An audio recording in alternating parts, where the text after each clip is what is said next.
Hello students, today we are going to learn chapter 3 indices and cube root. Students, last year you have studied about indices and laws of indices. Let's revise. The product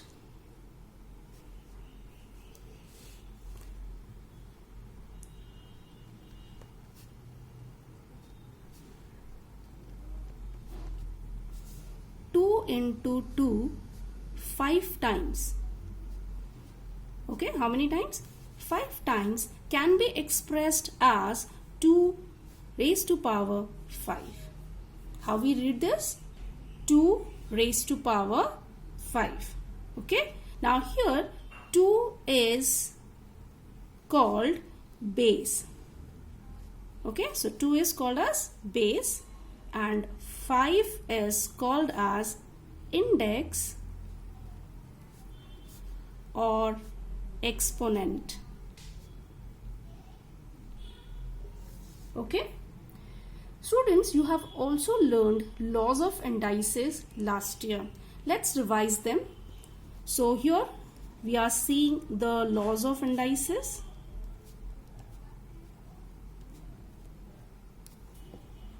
Number 1, a raised to power m multiplied by a raised to power n is equal to a raised to power m plus n. Here one thing is very important, that the bases should be equal. Okay, so that is first law of indices. Let's see the second one. A raised to power m divided by a raised to power n is equal to a raised to power m minus n. Again, the condition remains the same. You can divide two indices only if their bases are equal. Okay, so let's see next. Third law. A raised to power m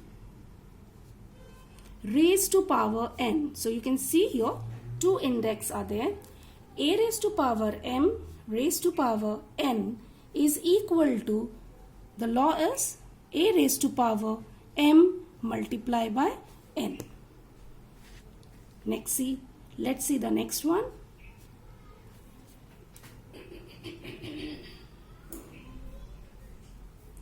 A raised to power 0 is equal to 1. That is, if you take any number's index as 0, its value is always 1.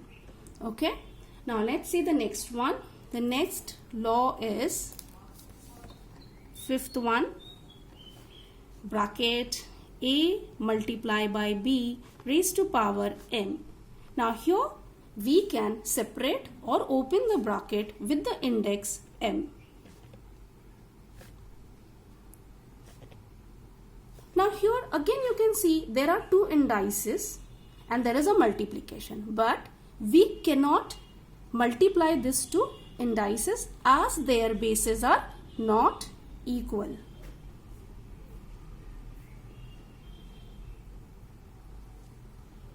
Let's see the next one.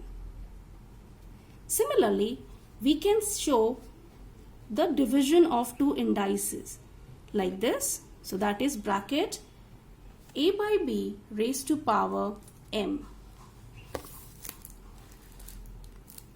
So here the answer is a raised to power m. We can again open the bracket with the index. So a raised to power m upon b raised to power m. The condition remains the same. Here again we cannot apply this second law of indices as the bases are unequal. Okay. Next, a raised to power negative m. What if the index is negative? Okay, what if the index is negative? So we can change the sign of index by taking reciprocal of the base. Okay, So here what is the base? Base is a. Now reciprocal of a is 1 by a. So you can write this as 1 by a raised to power n. You can see the index sign has changed. Okay.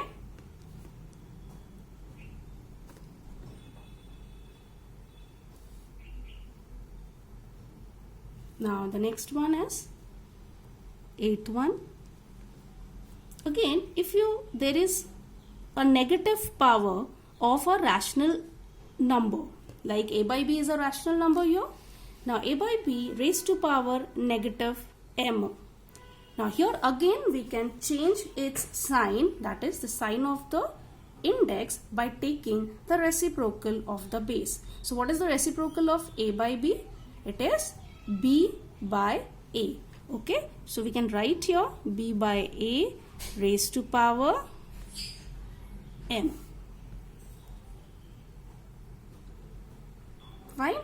So these are the laws of indices. Now children, what you will do is you will write down all these laws of indices in your notebook and learn them. Without learning this, you cannot apply them for solving the sums. So next we will be using these laws of indices to solve few questions. There are few questions in your textbook where we have to use the laws of indices and solve them.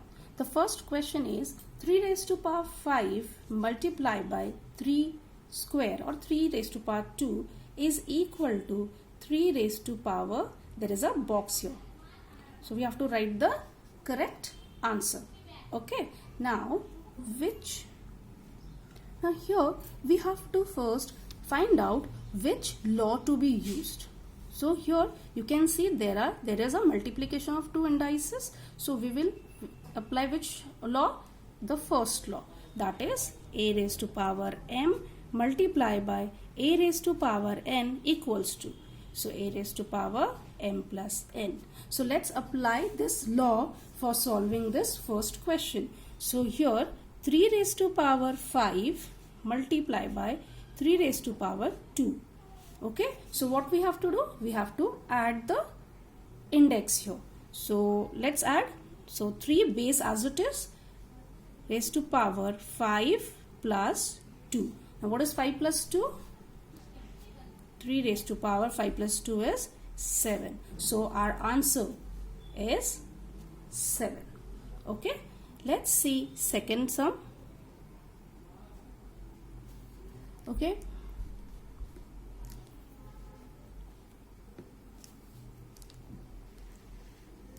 what is the second sum here? 3 raised to power 7 divided by 3 raised to power 9 equals to 3 raised to power, again a box here. So what will be the answer? Correct. Let's find out. Now here, after seeing this question, we can easily find out which law to be used, right? It's the second law, that is a raised to power m divided by a raised to power n equals to a raised to power m minus n. Okay, so this is the law. Let's apply it. So 3 raised to power 7 divided by 3 raised to power 9 equals to 3 raised to power 7 minus 9. Now what is 7 minus 9? 7 minus 9 is negative 2. So here it is negative 2. So what will be the answer here? It's negative 2. Okay, let's see one more question. Third one.